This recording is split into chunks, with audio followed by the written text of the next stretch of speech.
यदन्तःपरिमार्गितव्ये यस्मिन् गता न निवर्तन्ते भूयः तमेव चाद्यं पुरुषं प्रपद्ये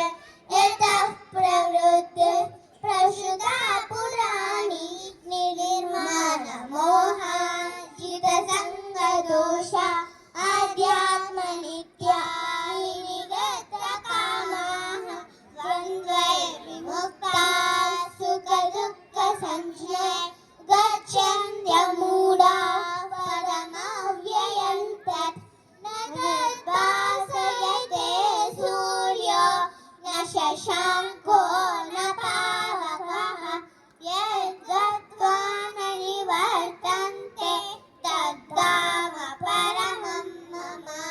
ममैवांशो जीवलोके जीवभूतः सनातनः मनःषष्ठानीन्द्रियाणि प्रकृतिस्थानि कश्यति शरीरे यदवाप्नोति यक्षाभ्युत्क्रामतीश्वरः गृहीत्वैतानि संयाति वायुर्गन्धानि वाशयात् श्रोत्रं चक्षुस्पर्शनं च रसनं घ्राणमेव च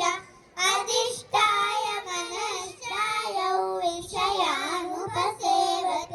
उत्क्रामन्तं स्थितौ वापि पुंज्ञानौ वा गुणान्वितं विमूढानानुपश्यन्ति पश्यन्ति ज्ञानचक्षुषः यतन्तो योगिनश्चैनं पश्यन्त्यात्मन्यवस्थितम् यतन्तोऽप्यकृतात्मानो नैनं पश्यन्त्यचेतसः यदादित्यगतं तेजो जगद्भासयतेऽखिलं यच्चन्द्रमसि यच्चाग्नौ तत्तेजो विद्धि मामकम् गामाविश्य च भूतानि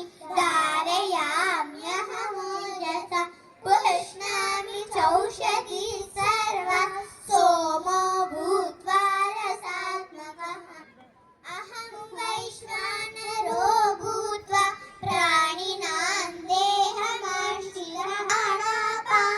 प्राणापानसमायुक्तः पचाम्यन्नं चतुर्विधम् सर्वस्य च